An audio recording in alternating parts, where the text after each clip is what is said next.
then happened to live down the street from Jay Grimes, who's had a studio called Vintage Pilates with Sandy Shimoda and Karen Frischman and a bunch of other people.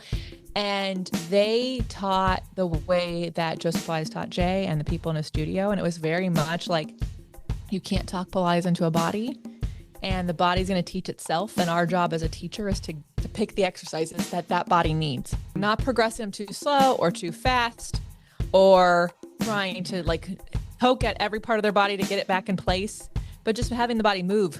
And my teacher, Jay, was like, you know, everyone talks about the 6 principles of Pilates, but no one says move. I'm so grateful because he gave me so much permission to let go of all this perfectionist stuff that I think no matter which side of the line of Pilates you're on, it exists. It exists. And that's stressful and distracting. And like, it causes a lot of stuff of, am I good enough? Whether you're the teacher or the client. And for me, the more you move, the better you get. And the more you can have time with your brain and your body together without my interruption, that's amazing. I got a comment on a YouTube video yesterday, and they said, when you're breathing and doing some reps, it'd be great if you had a voiceover. And I wrote back, I said, there's no voiceover because I want you to use your eyes to see what's going on, and you can make your own words.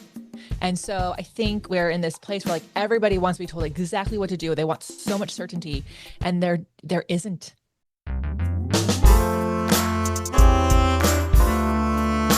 Welcome to Stress-Free Solutions with Sarah. I'm your host, Sarah Elise, a stress management and fitness coach, advocating the world to trust their gut more often. I discuss various ways to manage stress and share personal stories of guest experts who have gone through the same stressors as all of you at home.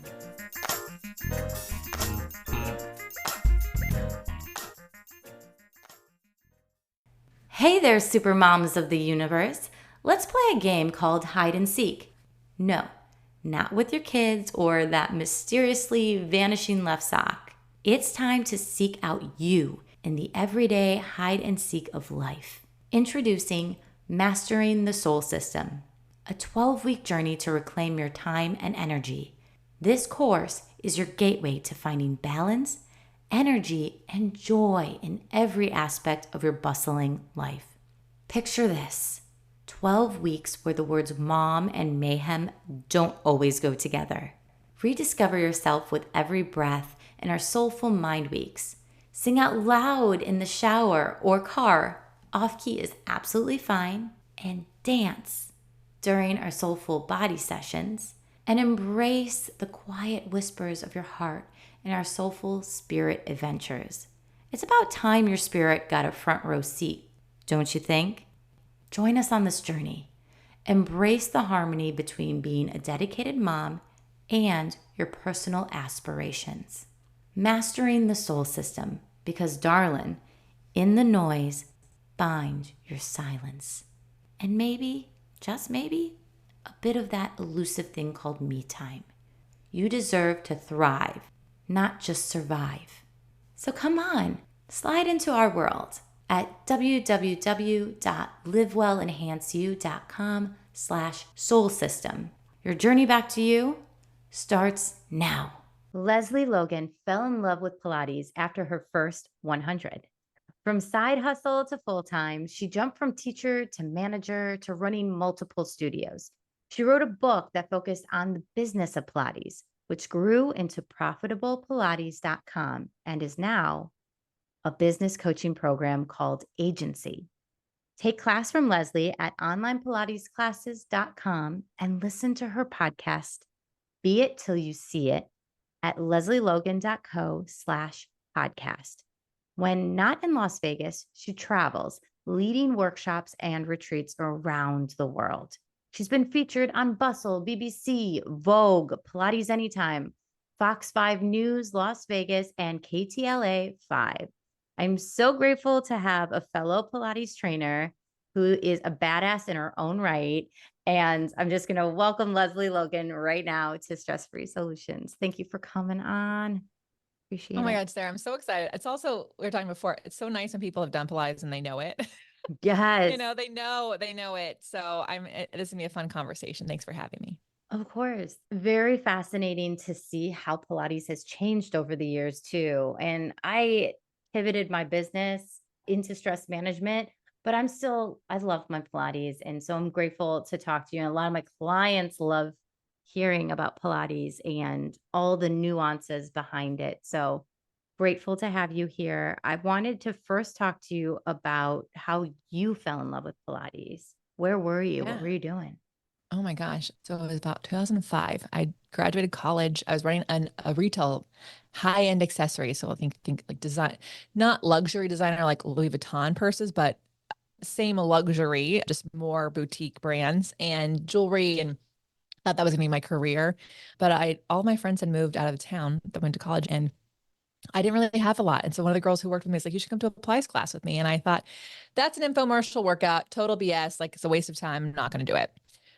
But also, like, I wanted a friend. So I thought, well, I'll go to class with her and I'll never have to do that again. And little did I know, in that first exercise on the mat, I was like, oh, I'm feeling like muscles I never felt before. This feels really cool. These are all very weird and cool things. And I loved it. I left the class and called my family. I was like, have you done this before? You should do this. This is amazing. I was like proselytizing already, like after one class. I was like, everyone should be doing this. And so I changed my work schedule so I can go every day. And the more I went, the more I connected with myself, the Mm, more, like, you know, talking about like going in stressed and worried and wondering how I'm going to make things work. Cause I was college graduate with my student loans, yeah. living in Orange County, California, Oi. not super happy, right? Very just expensive to live, Yes. and working all the time. And so, but the more I did it, the more I was like, oh, maybe I don't like to live here. Maybe I don't have, I can move. And so what I Mm, found is the more present I got in my own body, the more I was becoming aware of choices and decisions I wanted to make, and opportunities kept coming up, and I was able to move to Los Angeles. And a Pilates instructor told me I should teach Pilates. And I thought, really? How does one Why does one do that? Do you go back to college? Because I have a lot of loans. And so now it's 2008. I became a Pilates instructor. I got so busy teaching during, yeah, that 2008, that I had to quit my real job and teach Pilates. And people thought I was crazy. They thought, no way could I do it. And what I found is that you can absolutely build a business during any time if you really love it and you really care about it and you're really honest with what you're doing. And it's been really cool to see how the more I teach, the more I understand myself and others and what their needs are. And I just keep creating things that people are needing, kind of because I needed it. mm, so true. It's like we mirror kind of the things that we're wanting. Yeah. Yeah. And it's that whole like your message, your message, or like those who don't like can't do teach, whatever. But honestly, like I find, I keep creating things for the person I was, that girl who was like really perfectionisty, lost, thought she just had to do like grind it all out. And the more that I get to know myself, the more I can create things to help her, because I don't think we actually have to work that hard. And we don't, and especially that's not just in your job, but I'm talking more on like that movement practice. Like everyone thinks they have to work out for yesterday's dinner, when Mm-hmm. really I'm hoping that people move their body for tomorrow's life, So that's kind of, Yeah. and I used to be the person who worked out for what I ate yesterday. And the more I'm in it, the more I realize, actually, no, this is all to help my body be what I need to be tomorrow. That's so interesting because I feel like the practice changes over our lifespan. Like I focus on things now that I probably wouldn't have in my 20s, but I started pretty quickly right after college too, teaching. So I feel you on that. Like you get addicted, you love it. And then you're like, how can I just get more and more of this? I was curious though, what program did you decide to go with? Because there's Yeah. classically trained and Yeah. So I am classically trained. I was actually trained. I went through a classical program, and then I didn't love it because everyone told me like just get your first training.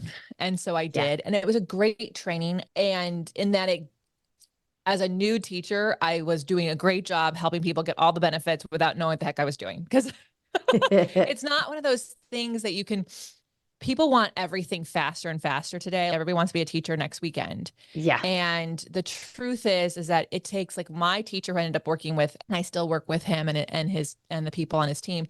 You couldn't even come to one of his workshops if you hadn't taught for 5 years. Like, he's like, it takes 5 years to become a teacher. Just go. And I think that is really hard to hear. And also now that I've been teaching for 16 years, like, it's so true. It's so Yeah. true. Like, So many of those things. And so my first program did a really good job making sure I knew what to say and do and everything, but I wanted more. And I discovered another training out of Boulder, Colorado. Got to work with the Taylor sisters who studied with Romana, who studied with Just Pilates. And I liked them a lot because they gave me a lot of permission just to sit and watch the body and not try to correct them so much. Or I think what people, a better word would be like micromanaging. I think a lot of people don't love Pilates because they're micromanaged in their movement. And there's a lot of talking and a lot Mm, of setting up, and there's not a lot of moving. And I used to be, I trained to be a personal trainer before a Pilates instructor. I never did it, but like I had a personal trainer while I was a new Pilates instructor because we were sharing clients.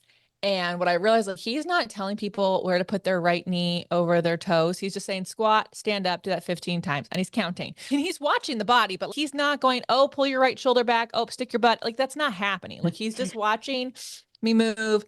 yeah. And so I went on this, more trying to figure out like, well, how did people in Pilates, just Pilates do their own workout? Like, how did that happen? Because that's what they used to do. And we like to say that people don't pay attention today, but let's just be really honest. Every decade, every time there's been humans, there's been things distracting us. So how did people back in the 50s and 60s, when we could argue had a lot more things to do on their plate because they had to actually cook everything from scratch?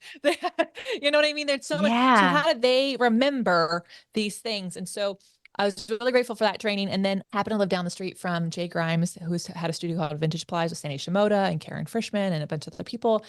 And they taught the way that Joseph Pilates taught Jay and the people in his studio. And it was very much like you can't talk Pilates into a body, and the body's going to teach itself. And our job as a teacher is to guide, to pick the exercises that that body needs.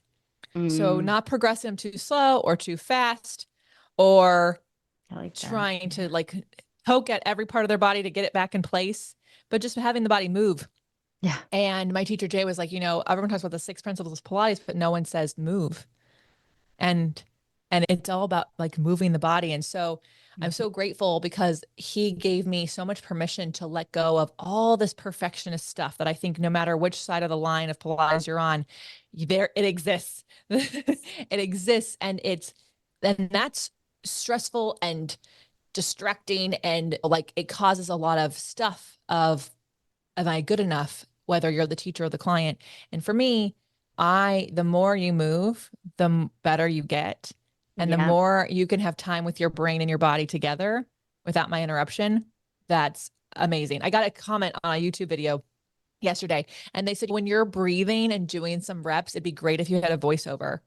And I wrote back, I said, there's no voiceover because I want you to use your eyes to see what's going on, and you can make your own words.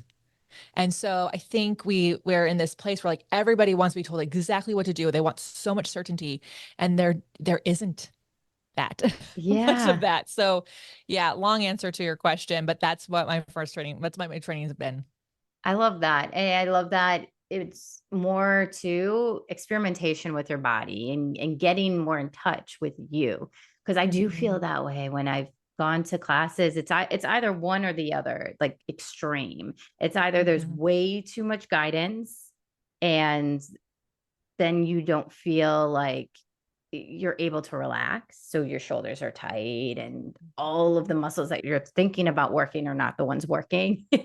Yeah. And then the opposite side is kind of that stereotypical, though, personal trainer, like squat, okay, stand up. And in a group setting, that's can be very challenging. And I've Yeah. seen it with a lot of franchises. Won't name specific ones, but I've seen that over the years. It's like they're having them do lunges and planks right away, and they're not building so people can get in touch with their bodies.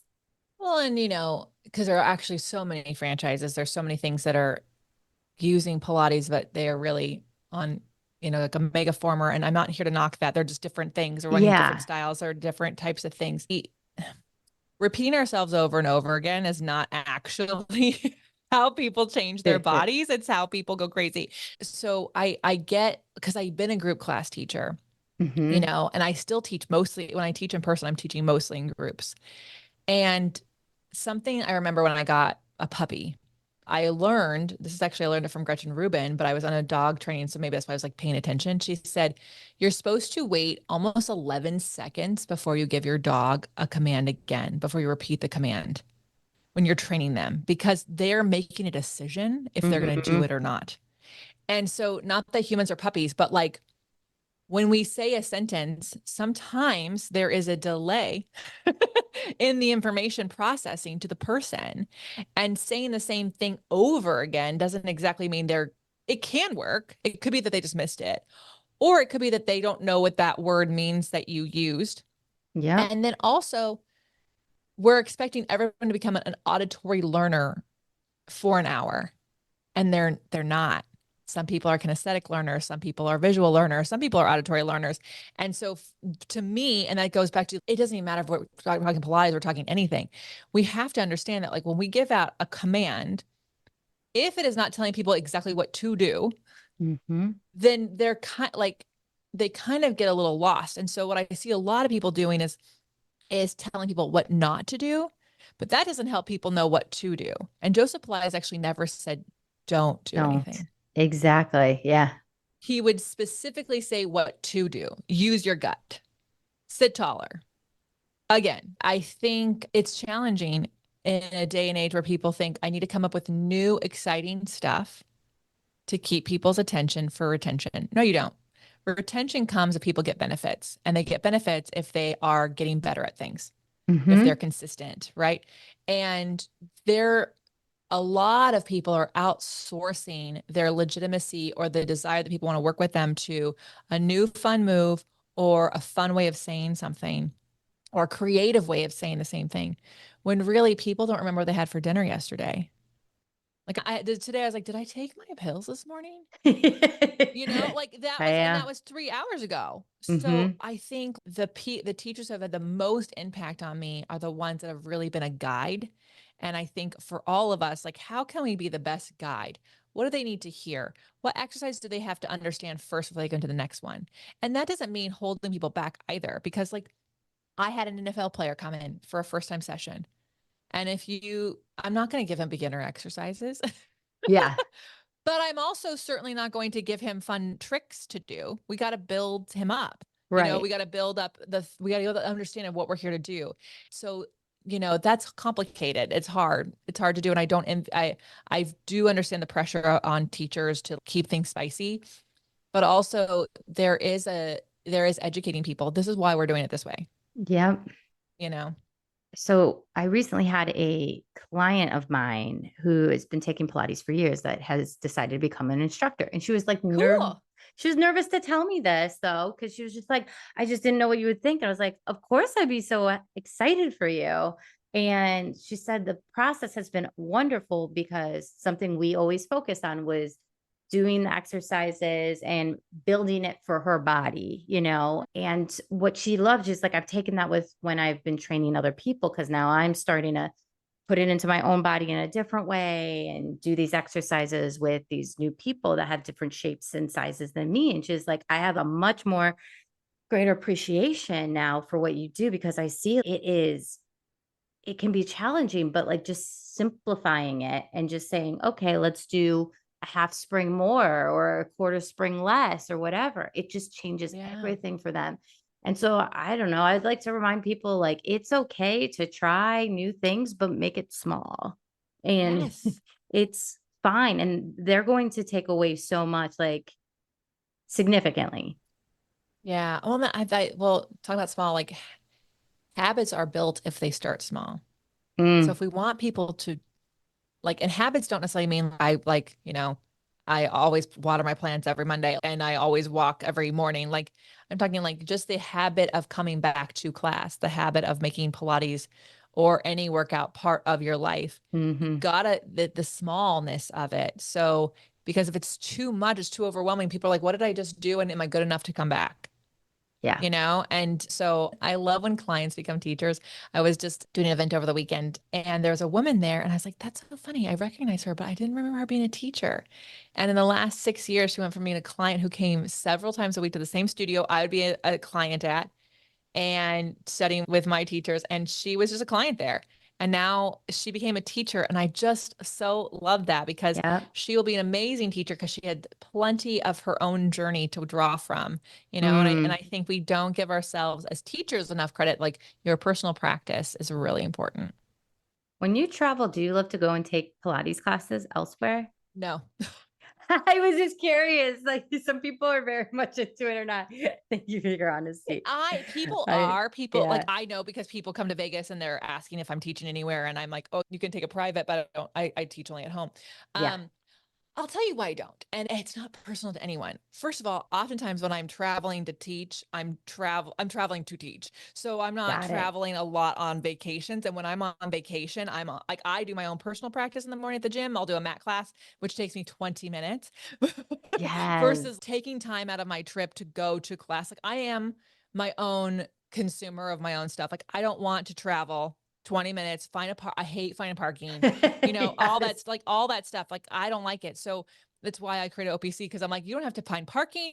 You can just log in and play. Like we keep these things short and sweet. We don't like micromanage you. We get you moving, get you out. Like that's my thing. The other thing that I learned, and maybe it's terrible because I've never tried it back. I would reach out to places like, oh, I'm going to be home with my in-laws for the holidays. And Sarah, people didn't email me back. People Mm, didn't call me back. And I'm shocked by the number of studios because I prefer a boutique, locally owned studio. I want to yep. support that. And the number of them that didn't call me back. And it was like, it's too many for it to be personal, you know? So Right. it's like, I don't know, the systems problem. So on the times that I'm traveling just for my own self, I'll just do my own Pilates practice. And also we usually drive and with a big van, and I'll bring a reformer, I'll bring a window chair. So I'll have my equipment in a I hotel love room it. That's so sometimes. great. I'm just so weird, but people do. And I think that's really cool. I also love when clients love it so much. They're like, hey, I'm going to be here. Like, do you know anyone? And I love that that's part of their practice, that they want to do it so much Yeah. wherever they are, they're wanting to do it. And so I always try to make sure I find people, teachers in an area and let them know that they're coming.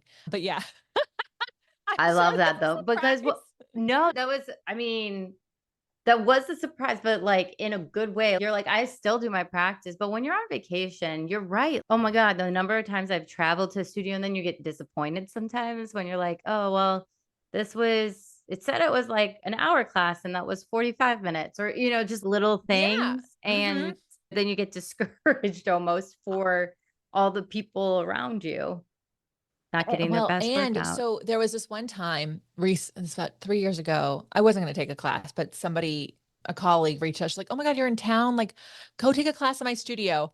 And I'm really glad she did because we had never met like we had never met before. And we just talked like via, you know, socials and stuff like that. And so I wasn't going to go, but then I really had no excuse. It was a mile from my hotel.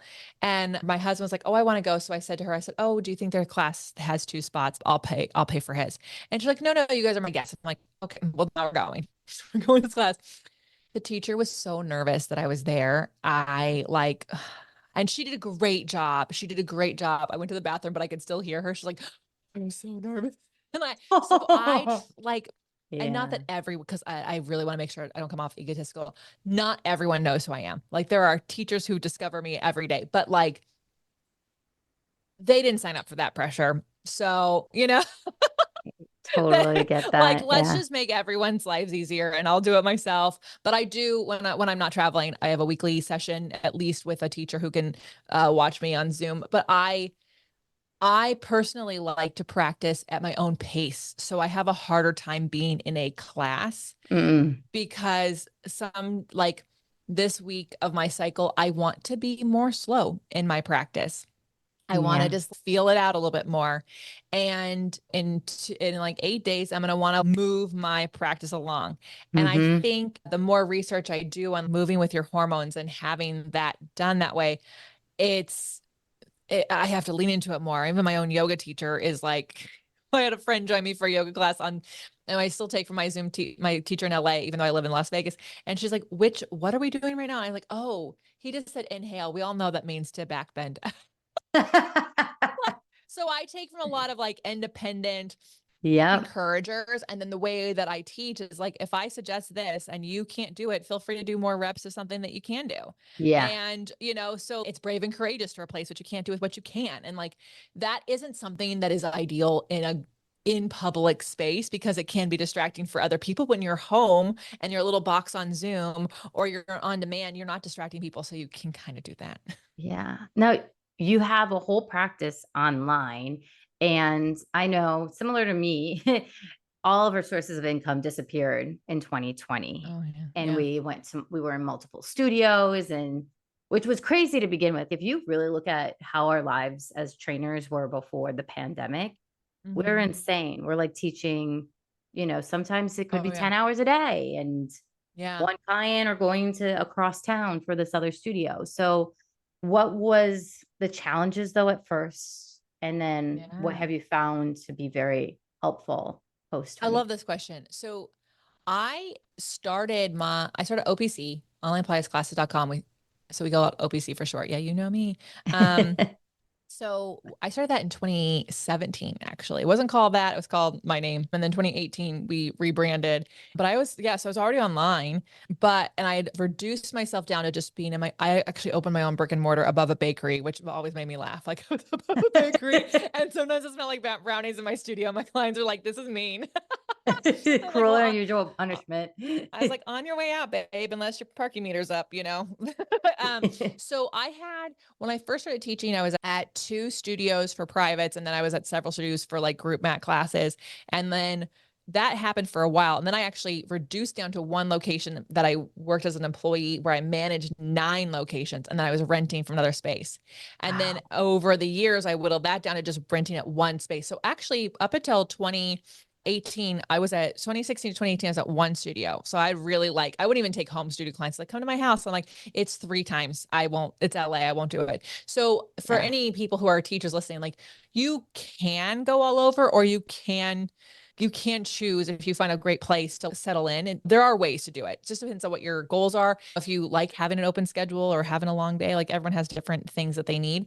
Just make sure it works for you. But what happened is in 2020, I already had wanted to go more invested in my online business. That was the goal. So in April of 2020, I was actually going to be taking half of my clientele and giving them to the people who rented from my studio and just go, here's all my clients. Here you go. And I was just going to keep about 6 to 8 hours a week. Oddly enough, when the pandemic happened, it was those 6 to 8 hours that stayed online and the rest quit, and they just Mm. quit. And they're like, let me know when you reopen. And I was really honest with them. I said, this isn't just for me. This is for every business you love. If you don't patronize it during the pandemic, it won't be there. And so then in June of 2020, we actually moved to Las Vegas. So I shut my brick and mortar down and went fully online because my LA clients, I was like, are you ever going to want to come back in? They're like, I haven't had a parking ticket in months. No. It's like they just started buying equipment. So I said, okay, I'm gonna move to Vegas. And they were so happy for me because Yeah. it meant I got to have a house. They got to have houses. They were really supportive. So that's kind of the transition that I did there. And what was really more difficult is that I was used to standing, walking all the time, like the lack of movement, even though I was still working out every day. There's those little movements you do throughout the day that I wasn't getting in my practice. And that Mm. was the biggest change, was like, oh, I'm not walking 15,000 steps by accident anymore. I Yeah, have to be more intentional. totally. Yeah. It blew my mind too. I was like, and I was trying to figure out how I could increase that. And I was like, unless I get a standing desk. But yeah. It's even then, Yeah. it's Yeah. You so would just be rocking, not really stepping. Yeah. I know, I know. So it's something I'm still trying to figure out, even this many years in, is do I just get it all when I walk outside? Like, what am I doing? But those little bursts of moment, because they make a difference in how you feel, like that blood flow throughout the day. But it was just, for everybody, it was such a big transition. It was super scary because it was my husband and I worked together. So, there wasn't like, oh, you have a corporate gig who's just going to keep paying you. We got to do this. We got to figure Yeah. this out together. Yeah. Is he into Pilates as well then? He got Yeah, into it? he does it. He, as just like anyone else would, but as a regular person doing their practice. But yeah, our equipment is in the living room, so he can go get on the Cadillac and do some leg springs, or get on the reformer and do some footwork. And we made Pilates flashcards. So the mat, every exercise on the mat, every exercise on the reformer, every exercise on the Cadillac and tower, the chairs, the barrels ones is the one that's in production right now. So I just took some cards and I was like, here's your workout. This is your workout. So you can know what you're doing there. So he can actually Amazing. create, it's tailored to him, and he can do it when he wants to. And that makes it really nice, because I'm sure you do the same way. Like anyone listening, if what you do, your husband wants to be a client or a patient or a practitioner of, they're not the easiest to teach. Oh my gosh. I was just teaching my husband bridges with just a little bit of a balance pad, and hardest thing ever. Yeah. Yeah. Yeah. No, Hardest thing that's to teach. Like you just and laugh about it's rollover so prep, like all of this stuff. yeah. Yeah. Oh yeah. And then they're just like throw themselves into it and you're like, well, yeah, not exactly, but keep going. Okay, let's try another one. Yeah. Exactly. So, I mean, like I love it. I love that he's part of the business, but I also love that he has other ways that he likes to move, that he brings it Mm. in. So he's just like any of the guys I would teach back in LA. He's got his yoga a couple days a week, he's got his weight training, and then he does his Pilates. It doesn't have to be his whole life. It's already his work. How did you and your husband meet? Great question. We were introduced by a mutual friend who we were only, I mean, I would still, if she called me today, I would love to say hi and hear what she's up to, but we haven't talked since our wedding. She was like one of those like little matchmaker angels, like came into our lives at just the right time. Neither of us knew her very long before we met her and then each other. But my husband was in a band and he Oh, was in a pop band. And I went to his showcase just to check him out and see if I wanted to have her encourage a first date. And from the time I met him to the time we actually started dating was about 9 months. But then we got engaged and married pretty quickly thereafter. So it was not what I was expecting at all. And it's everything that I'm supposed to have. So, it was just beautiful. really divine timing in our lives. And we lived in LA for the exact same amount of time, and we worked across the street from each other sometimes, down the street from each other sometimes. Like Wow. our paths were like all like we ate lunch at the same place, probably just different times. We just know each other. That's so funny. So when you guys decided to move to Las Vegas, was it pretty soon after the pandemic or during? June 1st, 2020, we moved to Las Vegas. So we were not, no, we were not even 90 days into the pandemic. Wow. I had heard one of my clients, she did a really amazing job for a really huge, huge company. And she was told that they were going to be work from home until June 2021. And that was in April of 2020. So when she told me that, she said, we're going to be work remote until June 2021. And this is April of 2020. And that size of a company making that decision, I just had a feeling like all the companies like them were as well behind the scenes going to be making those decisions. And so I told my husband, I said, we talked about moving to Vegas in 2022, 2023. What if we like did it now?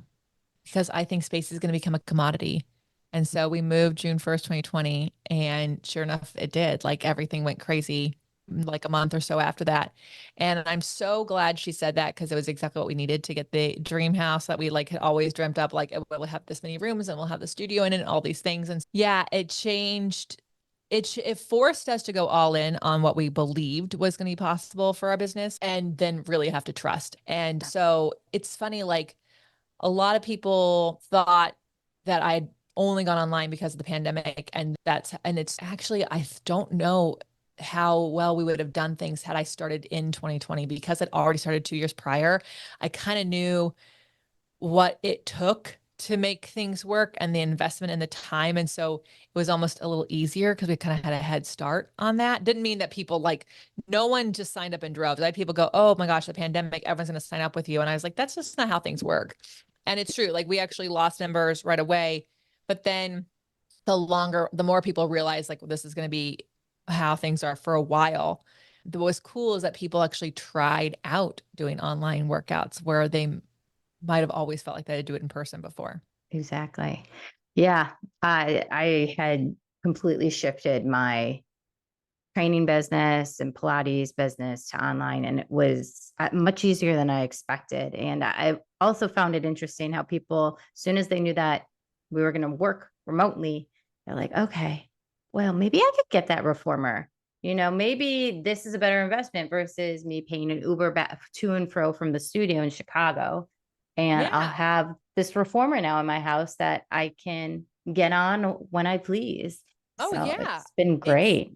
it's been so great. It's so great. So many of my members, at OPC are not teachers, but they have equipment. There's a big Yeah. joke that's like you become an OPC member and you end up buying a reformer, or you buy a winded chair, or you buy a mat. Like it just becomes like a thing. And I feel like Peloton started so much earlier than the pandemic, but got really known around 2019 and then obviously 2020. But it became this thing. It's like, oh, it's normal to have fitness equipment that you like to use in your space. Mm-hmm. And also there's people who like are extroverts and they get energy from people and they need to be out. And I really feel like it kind of gave people this permission to go, oh, actually, I quite like this. Yeah, You know? definitely. There's something about it to just being able to focus in on yourself. And that's something that's challenging for people is that self-care component because they're observing everyone else around them and worried too that there's eyes on them. Yes. So what would you say is an obstacle for people and how can they overcome that with Pilates? Well, I think the first obstacle for people is just understand what it is. I think a Hmm. lot of people have a lot of misunderstandings about what Pilates is, and that's not any one particular person's fault. It's like celebrities have been telling people the Pilates is the best exercise because you do it lying down. And it's like actually there's a lot of standing exercises too. Yep. So first obstacle is understand what it is, and then the next one is like finding the teacher that's right for you. So overcoming those things. One, Pilates is a strength-based workout, period. That is what it is. A lot of people think it's their stretch workout or their core workout or it is your strength-based workout. Now, it's not the only strength-based workout I do, but that is what its intention is. And it's also full body all the time, which I think if you're a busy person is like, why wouldn't you sign up for that? The Yep. next is finding a studio that's right for you or a teacher that's right for you. And that is going to come from, unfortunately, one, it's me personal preference. Like some people want to be very slow and methodical and like you teach them every move. And I used to work in a studio where like someone would do like two exercises and they'd get up and they'd walk across the room and the teacher would watch them walk and they'd walk back and they'd get back on the performer and they'd do more something. And I'm like, what is happening here? What is this? We got to move, you know? So I'm a mover. That's Yeah. what I need. But then someone's gonna be personal preference. The other thing is just like making sure that the teacher that you're working with is educated. And I'm not saying like they went to a contemporary or a classical background. I mean, like they were trained on as many hours, as many pieces of equipment was accessible to them. And we're talking like I love a 9 month or more, but if it's 6 month, okay, there's that. But you should see words like comprehensive in their bio, and you Hmm. should or see hours like 450 or 600 or 900 because that amount of time learning to watch a body is what you're looking for. If someone is only trained in one thing, there's nothing. I'm not saying they can't be a teacher because there's many reasons why they might have done that. But I am saying like the more exercises I learn on other pieces of equipment, the easier it is for me to tailor what I should do for your body. Because Hmm. even if I don't have access to that piece of equipment right now, I can think, okay, if I had a tower, I would do this. So what could I do instead? There's just more things a teacher can pull from. So I would say that. And then do they understand your goals? And are they Hmm. listening to that? And are they educating you on what your body is doing that isn't in alignment with your goals? I'm not talking about the things you do at home that are not in alignment with your goals. I'm talking about like you said you wanted to have better posture because your wedding's coming up. Your shoulders are forward. So we're going to do this exercise because it's going to benefit that. And it's like that. Do they understand how to get you to where you want to go? And that's what you want to look for when it comes to those. Those are the two obstacles, I think. Mm, I love that. Now, I know you also do a lot of mindset work with people too. I think that's extremely important. What's one thing that you would tell a new person in Pilates or an instructor that's just starting out to focus in on? Oh, gotta give. So mindset is this interesting thing I got to study. And there's like new science around it, which is really cool. And I think they're still getting it. But some of it is like so ingrained in us from children that like that's almost like you just have to be aware of how you tend to go through things. But if you're a new teacher, I think giving like it's a new anything. Take the pressure off yourself to be where the teachers or the people you admire are. Mm. Like today I meet people who are like, oh, I gotta got a podcast like you. I've got to have a membership like you. I've got to do this. And I'm like, you don't have to do any of that stuff. Mm-mm. I've been doing this for 16 years and not all those things for 16 years. Like each thing got added on. So take the pressure off to be further along your journey than you are and really allow yourself to like be in your practice. And the more you're in your practice, the more that mindset is going to shift and you're Mm-hmm. going to have the confidence to teach anybody. I think going back to that teacher who got so nervous, of course, I even get nervous when certain people want to take from like, oh, okay, there's this nervous thing, like, oh my God, they don't like me. That is very different than, am I a good teacher? Mm. So, like, trust that you are exactly where you need to be. And if you're watching the body in front of you, if you're being as present as possible, you are going to do the best job ever. And whether they like you or not has nothing to do with you, has everything like that's them. So I think Yeah. that is really, but there's this desire, this need, like, I got to be better, faster, I got to be this, and it's too much pressure. There's just like it takes time for a muscle to build, it takes time for your brain to understand what you're seeing and know Mm. what to choose for that person. It's just going to take time. How has stress saved your life? Oh my gosh, save my life. It's funny. Like, that's a great way. I Stress knocked me to my knees a couple of times. And I think it's those rock bottoms that just really make you have to make decisions. So in 2013, I was running around like a crazy teacher, teaching at multiple studios, living 45-minute commute if I was lucky, right? So just traffic and all that entailed. And I got to this like fork in the road. It's like, I cannot do this anymore. Mm. And I was so stressed out, I wasn't even myself anymore. And that forced me to make some radical decisions that I probably wouldn't have made the way I made them. And I would be in a different trajectory. But because I didn't make them to save my life, I it really did mean that I made distinctive changes in who I hung out with, who I spent time with, how I spent my time. Mm. So I was homeless, carless, and the studio that I rented space, which is where my big money came from, closed all at the same time. And of Wow. course, I was homeless first. I had couches to surf on, but I made that decision. I totaled my car leaving my ex's house. So then decision was made for me. Wow. And Oh then the my studio I God. rented space from closed. And I had to go, okay, where do I want to live? Yeah. Instead of not, where am I going to teach? I was like, where do I want to live? And then I will find a place to teach. And I will just make my life revolve around that location. And so that was a really big one. And then that was yeah, it was in 2013. In 2014, I was now at just two locations and like really thinking of my life together. But I still was very stressed out at one of those locations. I was overworking myself like crazy. And I fractured my tibial plateau trying to do too much. I tried to do too much. And that too much was that I didn't think it was too much as I thought I was being really sweet. I had a client late cancel. So I had a 9 a.m. At 8 a.m. and 9 a.m. and a 10 a.m. My 9 a.m. late cancel. And I was like, yeah, I'm going to run home to my new boyfriend at my place. It's like a mile away. I'm going to run there and he can drop me off on his way to work. Right. Then I'll get in my Uh-huh. car and I was 2 blocks from my house and I fractured my tibial plateau. Oh And it God. forced me to actually ask for help Hmm. and to trust that you don't have to run around a mile a minute. You can still get a lot of things done. It was kind of amazing what I could get done on crutches. So those Yeah. are two distinct things. And then I will say, we've talked about the pandemic a bit today.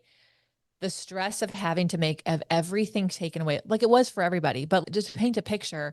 I make I made all of my money through some sort of 80% of my income was made through some sort of in-person experience, whether it was a Mm-hmm. retreat or a workshop somewhere else in the world or personalized sessions. And then I had 20 to 30% of my money coming from online. Like that was it. And Yeah. so when not just that everyone shut down, I didn't have any money coming in, I actually had to refund money because I could not complete the contracts for the retreats and the workshops. So Yeah. I was out the money, but I was also out money for the flights to those places. So they're like, you have credits. So I was like, we started negative, and so Yeah. the stress of all of that forced us to go, what's important? What's the goals? We have a clean slate to work off of. How do we want this to go? And not that I wish that ever on the world or human beings ever again, because there was so much loss. But sometimes I'm like, sometimes you kind of have to hit a wall for yourself to like go, hold on. Yep. What are we doing here? What is the point in all of this? And I think for the people where the stress is just tolerable enough, that's almost harder for them. That's a journey. Those three instances, and they're all very different too. Very different experiences, different times in your life. Like, what would you say got you through all of it mentally? I I have to say, especially because from the first one, there's just real true belief in myself.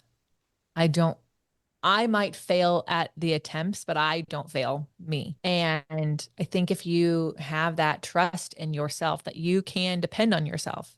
And while I can't control how things happen, I can control that I will take a step today. I think it was this deep personal self-love, self-trust that helped me because I knew I could bet on myself. And so by the time the thing came around in 2020, I was like, well, we've been here before. We know actually how to work in this. And I will say I was not raised that way. I did not trust myself and my decisions growing up. I was always trying to make sure, like, am I the right thing? Do people like me? Do I belong? Do I fit in? Does this all like that is who, not a total people pleaser, but just really trying to feel like I was invited to things. Like it's funny. I would always say like, I did not feel like I belonged where I grew up. I feel like I belonged at school. Now, if people are listening to this, know me from high school, I had friends. So I'm not saying like I did not have friends. I had this like tragic, nothing. It was a fine life, but I always felt like I was an outsider looking in. Like I was there, but I didn't belong there. And what I realized in that Pilates class that I took, that first one, and the following few years before I became a teacher, was just that I needed to belong in my own body first. And so because of my Pilates practice, I had just spent a lot of time with my mind, body connecting, releasing stress through my practice that like when those things happen, I was like, okay, well, I know me. That's one thing I'm sure about. Beautiful. Thank you so much for coming on today. Like, I loved our conversation.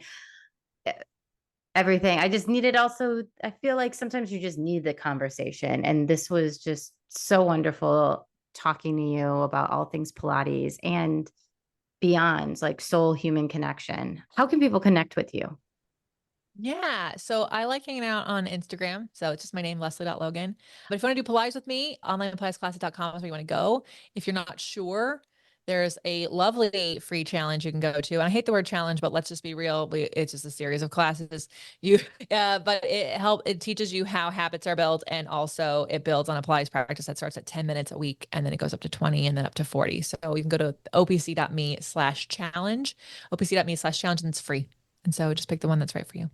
Awesome. Thank you again for coming on. And everyone, please share your takeaways, follow Leslie. And as always, remember to be kind to yourself on this self-love journey. Take care.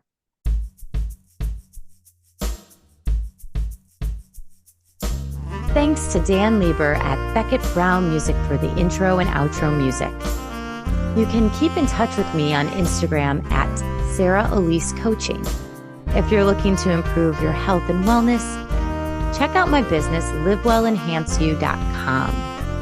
While you're there, join the Live Well Enhance You email list and receive exclusive offers for our wellness programs and events. Until next time, take care.